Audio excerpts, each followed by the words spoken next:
যারা এখনো জন্মগ্রহণ করেন নাই তারাও ভয়ঙ্কর রকম নিরাপত্তাহীনতা নিয়ে বাংলাদেশে জন্মগ্রহণ করবে। এইরকম একটা মহাবিপদের চুক্তি গত অন্তর্বর্তী সরকার স্বাক্ষর করেছে। স্বাক্ষর করেছে কার সাথে? যুক্তরাষ্ট্রের সাথে। এবং যুক্তরাষ্ট্র সম্পর্কে আপনারা খুব ভালো জানেন, যুক্তরাষ্ট্রের বর্তমান প্রশাসন সম্পর্কে খুব ভালো জানেন। তাদের যে প্রেসিডেন্ট ডোনাল্ড ট্রাম্প, সেই প্রেসিডেন্ট যে রেসিপ্রোকাল ট্যারিফ আরোপ করেছে, রেসিপ্রোকাল ট্যারিফ বলা হয়। রেসিপ্রোকাল ট্যারিফ মানে হচ্ছে পাল্টা শুল্ক। এই কথাটাও একটা ভুল কথা। পাল্টা শুল্ক মনে হচ্ছে যে আমরা শুল্ক আরোপ করেছি, তার পাল্টা তারা আমাদের উপর শুল্ক আরোপ করেছে। এই কথাটাও একটা ভুল, কিন্তু তারা বলছে এটা এইরকম একটা শুল্ক আরোপ করেছে। এবং সেই শুল্ক আরোপ করে সারা পৃথিবীতে, মানে ইরানে আক্রমণ করে তো এখন সারা পৃথিবীতে আগুন জ্বালানো আছে, আমরা দেখতে পাচ্ছি। আজকে যে ঢাকা শহরে এত মানুষ ঢুকছে রাস্তায় তেল নেওয়ার জন্য, কিংবা জিনিসপত্রের দাম যে বেড়ে যাচ্ছে, সামনে যে বিদ্যুতের দাম আরো বাড়ানোর নানা রকম তৎপরতা চলছে, এই সমস্ত কিছুর সাথে ইরানে যুক্তরাষ্ট্রের ট্রাম্পের যে আক্রমণ, সেটার একটা সম্পর্ক আছে। শুধুমাত্র ইরান আক্রান্ত হয়নি, এটা সারা পৃথিবী আক্রান্ত হয়েছে।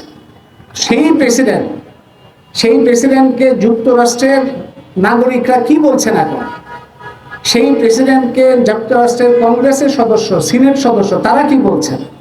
তারা বলছেন উন্মাদ, তারা বলছেন মানসিক রোগগ্রস্ত, তারা বলছে যে এই লোক প্রেসিডেন্ট থাকার যোগ্য নয়, এই লোক সভ্যতা ধ্বংস করতে চায়, এই লোক সারা পৃথিবীতে এবং যুক্তরাষ্ট্রের যে সম্পর্ক, সেই সম্পর্ককে বিনষ্ট করতে চায়, যে এই লোককে প্রেসিডেন্ট পদ থেকে সরাতে হবে। এটা হচ্ছে, এবং যুক্তরাষ্ট্রের লক্ষ লক্ষ মানুষ, প্রায় 70-80 লাখ মানুষ গত সপ্তাহে তারা বলেছে আমাদের দেশে কোনো রাজা বাদশাহ আমরা চাই না। তার মানে বাদশাহ সম্রাটের মতো ভূমিকা পালন করছে ডোনাল্ড ট্রাম্প। যে লোককে ওই দেশের মানুষ উন্মাদ বলছে, মানসিক রোগগ্রস্ত বলছে, প্রেসিডেন্ট থাকার উপযুক্ত না বলছে, তাকে প্রেসিডেন্ট থেকে সরানোর কথা বলছে, যে লোকের এই যে শুল্ক যে ব্যবস্থা, যে শুল্ক আরোপ করলো, কোনো জায়গায় 50 ভাগ, কোনো জায়গায় 40 ভাগ, যা খুশি তাই যেভাবে আরোপ করলো, সেটা যুক্তরাষ্ট্রের সুপ্রিম কোর্ট অবৈধ ঘোষণা করেছে। তো যে শুল্ক নীতি যুক্তরাষ্ট্রের আদালত অবৈধ ঘোষণা করলো, এবং যুক্তরাষ্ট্রের মানুষেরা যে প্রেসিডেন্টকে ধিক্কার জানাচ্ছে, ঘৃণা জানাচ্ছে, এবং তার বিরুদ্ধে একটা বিশাল অভিযোগ এবং প্রতিরোধ তৈরি হচ্ছে, এবং তাকে প্রেসিডেন্ট থেকে সরানোর পথ খুঁজছে সবাই, সেই প্রেসিডেন্টের নির্দেশ অনুযায়ী চুক্তি স্বাক্ষর কেন বাংলাদেশ করবে? সে তো তার দেশেই তার গ্রহণযোগ্যতা নাই, সেই চুক্তিরই গ্রহণযোগ্যতা নেই, সেই শুল্ক আরোপের তার কোনো বৈধতা নাই। একটা অবৈধ তার যে নির্দেশ, তার দেশের আদালতের সিদ্ধান্ত অনুযায়ী, সেই নির্দেশ মানার জন্য বাংলাদেশের অন্তর্বর্তী সরকার এত উন্মাদ ছিল কেন, এত অস্থির ছিল কেন?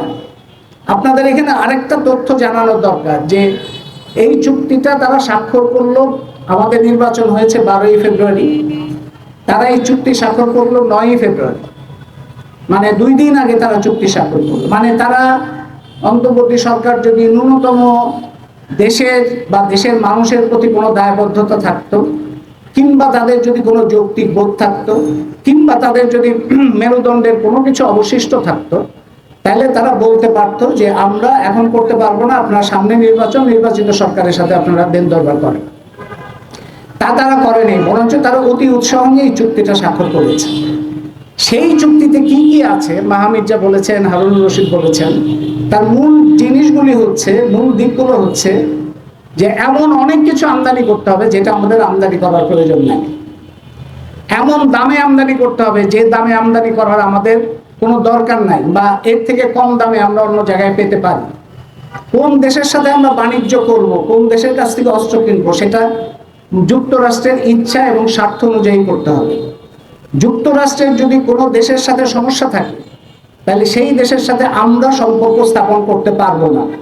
কোনো সেই বাণিজ্য যদি আমাদের জন্য সহজ, সুবিধাজনক এবং আমাদের অর্থনীতির জন্য ভালো হয়, তারপরে আমরা সেই দেশের সাথে কোনো ধরনের চুক্তি করতে পারবো না, কোনো ধরনের সম্পর্ক রাখতে পারবো না। বেশি দামে অপ্রয়োজনীয় জিনিস আমদানি। অপ্রয়োজনীয় জিনিসের মধ্যে কি আছে যেটা বিস্তারিত বলেছেন মাহমিদজা, এগুলি এমন ধরনের জিনিস যেটা আমাদের দেশে কর্মসংস্থান হচ্ছে লক্ষ লক্ষ মানুষের, এবং যে জিনিস এখানে আমরা খুব সহজে উৎপাদন করতে পারি সেই জিনিস বেশি দামে তাদের কাছ থেকে আমদানি করতে হবে। আমদানি করতে হবে অস্ত্র আমদানি করতে হবে, এবং অস্ত্র আমদানি করতে হবে আমাদের দরকার না থাকলে অস্ত্র আমদানি করতে হবে। আমাদের দরকার নেই, আমাদের বোয়িং বিমান আমদানি করতে হবে। এই চুক্তি হয়েছে 9ই ফেব্রুয়ারি, কিন্তু আমরা যখন গত বছর জুন মাসে বাজেট 26-27 বাজেট যখন আমরা আলোচনা করি, তখন আমরা লক্ষ্য করলাম সেই বাজেটের মধ্যে 9ই ফেব্রুয়ারি যে চুক্তি স্বাক্ষর করেছে সেইখানে যে শর্তগুলো আছে সেই শর্ত বাস্তবায়ন তারা করার চেষ্টা করেছে গত বছরের বাজেটের মধ্যে জুন মাসে।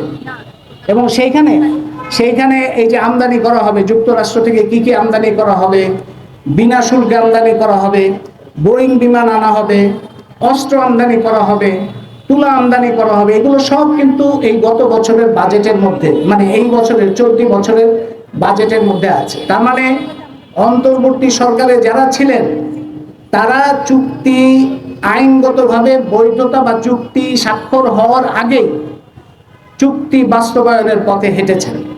এবং ইতিমধ্যে বাংলাদেশে যে আমরা ভর্তুকি, বিপুল ভর্তুকি দেখতে পাচ্ছি বা আমদানি ব্যয় বৃদ্ধি দেখতে পাচ্ছি, এটা সবগুলোই কিন্তু এই চুক্তির সাথেই সম্পর্কিত সরকারের তৎপরতা।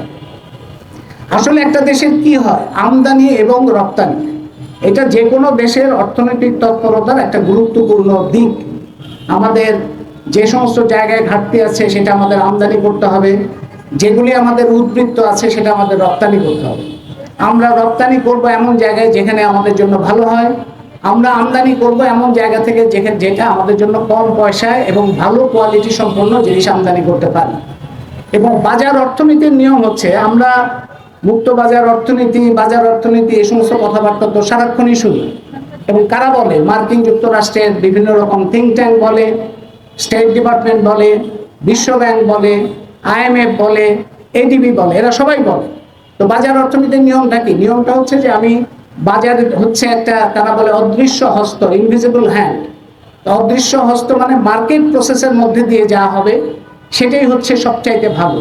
তার মানে কি, যে জায়গায় যে জিনিসের দাম কম হবে সেখান থেকে আমরা সেটা আমদানি করব, যেখানে আমাদের ভালো দাম পাবো সেখানে আমরা রপ্তানি করব।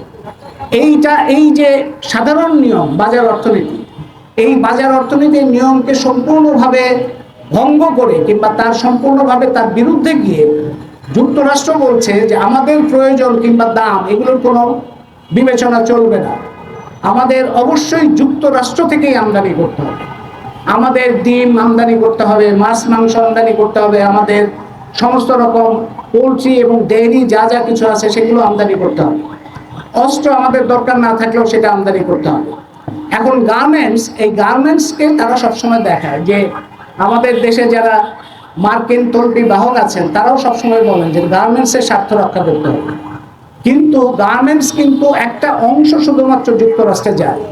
এবং যুক্তরাষ্ট্রে যে আমরা গার্মেন্টস রপ্তানি করি এটা কোনো দয়া দাক্ষিণ্যের ব্যাপার না। যুক্তরাষ্ট্র দয়া করে আমাদের এখান থেকে গার্মেন্টস নেয় এটা ভাবার কোনো কারণ নাই। যুক্তরাষ্ট্রের বাজারে বাংলাদেশের গার্মেন্টসের চাহিদা আছে। যুক্তরাষ্ট্রের বিভিন্ন ব্র্যান্ড তারা বাংলাদেশ থেকে গার্মেন্টস আমদানি করে তারা বিপুল মুনাফা অর্জন করে। এবং এটাও জেনে রাখবেন, বাংলাদেশে গার্মেন্টস রপ্তানি করে গার্মেন্টস মালিকরা যত মুনাফা করে তার থেকে বেশি মুনাফা করে যুক্তরাষ্ট্রের বড় বড় কোম্পানি, কারণ তারা যে দামে বিক্রি করে বাজারে তার থেকে অনেক কম দামে বাংলাদেশ থেকে তারা নেয়। সুতরাং বাংলাদেশে গার্মেন্টস নেওয়া এটা শুধুমাত্র বাংলাদেশের স্বার্থের ব্যাপার না, এটা যুক্তরাষ্ট্রেরও বিভিন্ন কোম্পানির স্বার্থের ব্যাপার।